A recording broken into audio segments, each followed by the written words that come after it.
eggs. So the question is, to eat eggs or not to eat eggs?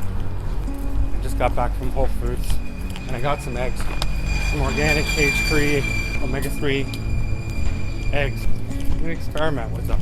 I have a lot of reasons why not to eat eggs, but there may be some reasons to include some eggs. Small amount, cooked the right way, eaten the right way. And there's the question of nourishment. Am I getting enough nourishment? And what does it mean to get enough nourishment? Is it better to have excess nourishment or to be slightly undernourished? Because there's two sides. You can't just say, well, it's better to be overnourished than undernourished, because overnourished is excess and there's lots of diseases of excess. Equally, so there are problems with being undernourished. Still, I think for a lot of people, it's better to have less and more, because in our society, we have so much excess. It's a very excessive society. People will suffer from excess, diseases of excess. But for somebody like myself, I really have to wonder if I'm getting enough nourishment. For instance, a person who's perpetually undernourished is going to project that reality into the world, and their life and circumstances are going to reflect that malnourishment, that undernourishment, meaning they might be living very meagerly in poverty and whatnot because of their malnourished condition. And it's sort of like chicken and the egg, which comes first? You think people are malnourished because they're poor, but maybe they're poor because they're malnourished. More nourishment could lead to a more nourished life, and quite possibly my life is malnourished. Hey, so I wanted to talk about eggs today. There are a number of reasons why someone shouldn't eat eggs or wouldn't eat eggs. The first reason is that eggs are very high in cholesterol. They're actually the most concentrated source of cholesterol in the diet. And cholesterol is linked with not only atherosclerosis, which is the buildup of plaques inside the arteries. It's linked with heart disease, stroke, and also cancer, in particular stomach, colon, rectum, pancreas, lung, breast, kidney, bladder, non-Hodgkin's lymphoma. It's negative for prostate cancer, cholesterol by itself, but however, eggs are positively associated with prostate cancer due to choline, which I'll cover. Cholesterol supports cancer cell growth. Also, animal protein contributes to cancer. Eggs are associated with ovarian cancer too, related to high cholesterol. Cholesterol intake leads to higher bile acids that are linked with colorectal cancer and lung cancer. More eggs leads to more cancer. A single serving of eggs contains about 425 milligrams of cholesterol per 100 grams of eggs. And that exceeds the recommended amount of cholesterol, which is at 300 milligrams. And the latest recommendations, believe it or not, for cholesterol are as little as possible. These are official government recommendations. And like I said, eggs are the most concentrated source of cholesterol. So that's number one. Number two, choline and carnitine. Now, choline and carnitine turn to toxic TMA in the gut through bacteria. More eggs equal more severe prostate cancer. TMAO damages blood vessels, which leads to formation of plaques, which we know of as atherosclerosis, which precedes heart attack, stroke, dementia, erectile dysfunction, and many other things. It also increases blood clotting, and that's the thing. When your arteries are narrow due to the buildup of plaques over time, and then you get blood clots, that causes heart attack and stroke. It also damages DNA, which is how cancer begins in the first place. High blood TMAO doubles risk for early death. Just to be clear, TMA is trimethylamine. It's formed in the gut through bacteria from choline and carnitine. TMA goes into the blood, and the liver picks it up, and the liver oxidizes it and turns it into TMAO. And TMAO is the really toxic substance. It's oxidized trimethylamine. TMAO levels are linked with early death from diabetes, stroke, cancer, heart disease of all kinds, high blood pressure, kidney failure, and obesity. Choline and carnitine together produce trimethylamine. Methylamines, TMA and TMAO, can lead to the formation of nitrosamines, which are carcinogenic. Sources of choline are meat, which is the highest, eggs, poultry, milk, and low end on the list is refined grain products. These all have a good amount of choline. Many studies confirm a direct link between eggs and colon cancer, TMAO specifically being the culprit. The higher the TMAO, the higher the risk of colorectal cancer. High choline led to high incidence of lethal prostate cancer. And they mapped out choline in the body, and they found that choline followed cancer growth. So wherever there were tumor growth, there were high incidences of choline. TMAO is also connected to boiled eggs. It's not limited to fried eggs, just in case you were wondering. And TMAO levels are elevated even in low cholesterol people from eggs and meat. So even if you have low cholesterol, you can still have high TMAO. Choline in the body smells similar to rotten dead fish from the trimethylamine. Estrogens. A lot of the eggs that people consume are factory farmed eggs, meaning that they come from animals that are pumped full of potent synthetic growth hormones, and these growth hormones are powerful estrogens. Some estrogens can be thousands of times more potent than natural estrogens. Estradiol, for example, can be found in drinking water. So we even get these estrogens in drinking water. For that reason, it's better to use filter water. But 150 times more estrogen is in cow's milk than in drinking water, just to give you an idea. And the same estrogen is found in factory farmed eggs, most of the eggs and egg products that people consume.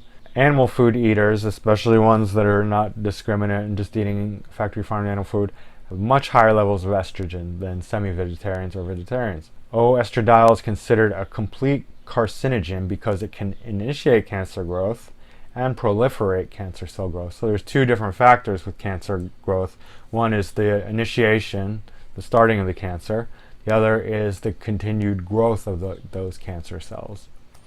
And these estrogens, some of them can do both. The next thing is fake science. So there was a study funded by the American Egg Board that concluded that eggs have a beneficial or at least no negative effect on arteries. The study was done on people eating standard American diet with high cholesterol and other markers of poor health. So the people that they were studying on already had high levels of cholesterol. Then they compared it to egg eaters to sausage and cheese sandwich from McDonald's, sausage McMuffin it's called, and found that on unhealthy people with high cholesterol levels already, that eggs show no further negative health markers than other unhealthy people with high cholesterol eating sausage McMuffin sandwiches. So, it's like ridiculous. It's not a real study, it's fake science.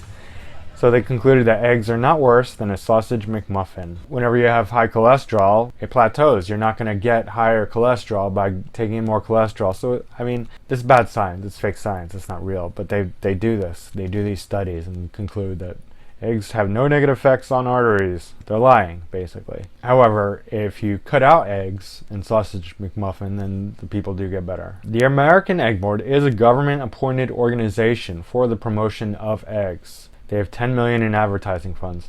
So it's interesting that the government is in the business of promoting animal food. That really says something. The egg industry created a National Commission on Egg Nutrition to combat anti-cholesterol info, claiming that there is no scientific evidence that eggs contribute to heart attacks, to which the U.S. Court of Appeals found patently false and misleading, end quote. Basically, they asserted that eggs do cause heart attacks. The U.S. Court of Appeals said so. Other concerns are eggs are high in saturated fat. 142,000 people are poisoned by salmonella from eggs each year. Also avian flu virus from eggs. The USDA prohibits eggs from being called healthy or safe. Why do you think they do that? It's the U.S. Department of Agriculture. So the chance of getting gestational diabetes mellitus, GDM, while pregnant is increased by the heme iron from animal sources, while plant-based non-heme iron is protective against diabetes. Higher intake of animal fat and cholesterol leads to increased risk of GDM. The more eggs women ate before and during early pregnancy led to more GDM. GDM leads to high risk of type 2 diabetes. Cholesterol is linked with type 2 diabetes in men and women. More eggs equals more diabetes risk. 5 eggs a week leads to significant rise in breast cancer. 2.5 eggs per week led to 81% increased risk in lethal prostate cancer. Now, we don't know if they're doing any sort of differential studies between factory farmed eggs and organic free range eggs, so that could be a factor. And in case you're wondering about nutrition, like sometimes eggs claim to be good source of lutein. Well, a single teaspoon of spinach has 9 eggs worth of lutein if you're concerned about that. Another factor is heterocyclic amine. Eggs can produce heterocyclic amines, which are carcinogens formed in high temperature frying, which leads to bladder cancer, but not boiled eggs. You're taking a food that's, high in cholesterol, high in choline and carnitine, and if it's factory farmed, then you have other carcinogens due to the estrogens. And then you fry it in fat, burn the fat, and then you're oxidizing the proteins and creating heterocyclic amines. So, fried eggs normally are very, very toxic. They will cause cancer and heart attack and disease. Like if you're just eating out like fried eggs at a diner, it's very, very bad. Heterocyclic amines from creatine in eggs are carcinogenic. So weightlifters take creatine supplements to build muscle, and these can turn into heterocyclic amines, and these are genotoxic, meaning they damage DNA, which causes cancer. Those are all the nutritional factors, but eggs on an energetic factor is another level, and I want to talk about that now. All food has energetic qualities, and different foods affect us in a different way. Eggs are round shape, much like our head. We have like egg-shaped head, and when somebody's egg-headed, it's sort of derogatory term that refers to somebody's sort of nerdy or geeky qualities. And that's actually accurate, because if you think about it, animals are autonomous and can run away, like a cow or a sheep or a goat or even a chicken or a fish. They're not going to willingly, be caught. If you go after them, they're going to run away. They have autonomy. Eggs do not. Eggs are not going to run away from you. Eggs do not have that physical motion. So what we can say is that if you eat animals, they nourish the body, and they nourish physical motion, movement, muscle building. Eggs do not do that. Eggs are static. They're staying still. They're not in motion. So because of their nature, they very much have a similar energy towards the head. They become more mental, intellectual animal food. Eggs create a lot of mental stubbornness. They create egg-headedness. They create this kind of like intellectual, small-minded, myopy, rigidity, overly technical. And when I've eaten eggs in the past, I've noticed it makes me very hard-headed, because eggs have a shell. They're contained, right? So they're very rich and fatty and full of cholesterol and protein, and they just go right to your head. Eggs also affect the eyes. When people eat a lot of eggs, their eyes become very intense, like this, and they bug out. They stick out a lot, right? You can see it in some people. I'm not going to name names, but I can think of some people. I will name one name. Adolf Hitler was a vegetarian who liked chocolate and eggs. And you can see, if you look at Adolf Hitler, he's got an egghead. He's got a very eggy feel to his face and his head. And Hitler was not an athlete. He was not a weightlifter. He was not a strongman. What was he? A very stubborn intellectual who had these very rigid, hard, dogmatic, fanatical, fundamentalist ideas and ideologies. He was eggheady. He was kind of this dictator nerd, and he had that intensity, that kind of hardness. Look at him. You can see the eggs in him. Energetically, eggs also make all the organs hard, especially the hard, solid organs. Pancreas, liver, kidneys. They're very contracting. Now, the positives. Who should eat eggs? I mean, am I saying that nobody should eat eggs? No, I'm not. I have eaten eggs in the past, and I will eat eggs in the future in small amounts. So here are the things that I look out for with eggs. Number one, I don't eat many eggs. Meaning, how many eggs? Well, I go through periods of not eating eggs at all, long periods. Recently, I felt like I wanted to buy some eggs, so I bought some eggs. And how many eggs do I eat at any given time? Generally about 1. And how many a week? 1 to 2 a week. And how do I eat them? I eat them wet. In other words, I do not fry eggs. I do not fry anything, and to be honest, I don't fry, period. Because burnt oil is carcinogenic, and frying leads to burning. Always, it just does. I mean, you can lie to yourself all you want, but fried food is burnt food and it's carcinogenic. Even if it's not burning, partially, you look at it on a molecular level, you're going to see some oxidation of the oils. So there is carcinogens with all frying.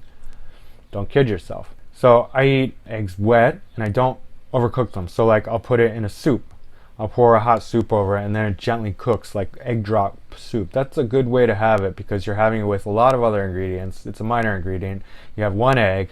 You're cooking it wet. You're not adding carcinogens to it. You're not overheating it or overcooking it. You're not cooking it hard. It should be soft. And that way when it's soft and just very, very lightly cooked, it's not going to have the hardening, rigidity effect, and you're going to get the extra nutrition. So if some people want that extra nutrition from eggs, that's a good way to have it. And the thing that you want to make sure is that it's good quality, that it's organic, not factory farmed.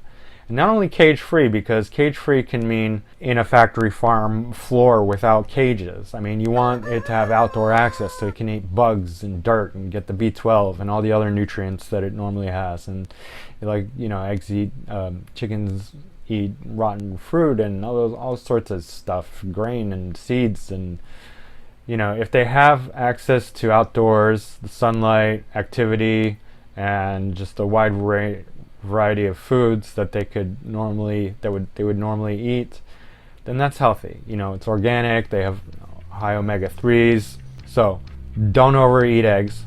Don't overcook eggs. Don't fry eggs. Make sure they're organic and free range. And yeah, just minimal. And if you suffer from diseases of excess, cancer, heart disease, diabetes, get rid of eggs. Just don't eat eggs at all. Period. But if you're healthy, you're relatively thin, you just want some extra nourishment, yeah, once, twice a week, and one egg at a time. That's it, guys. Take care of your health. Be aware of food. Be conscious of food. Be very conscious of food. And thanks for watching.